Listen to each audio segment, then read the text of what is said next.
Financial independence starts way before they get their first paycheck and their first job.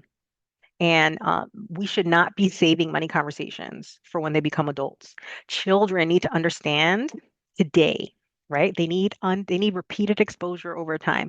So the more you make money conversations something like a day-to-day thing, the more natural and normal it's going to be to talk about, the easier it's going to be for them to pick up these topics and to be able to implement them in their life.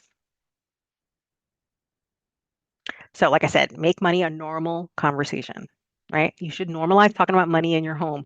And some people say money is a taboo topic, it's rude, it's crass. We don't want to talk about money. But in the confines of your home, when nobody else is listening, right, you should be able to talk to your kids about money. Let them see your paycheck. Let them see your family budget. Let them see the utility bills, the grocery receipts, the credit card statements. Let them know these are our financial goals that we're working towards.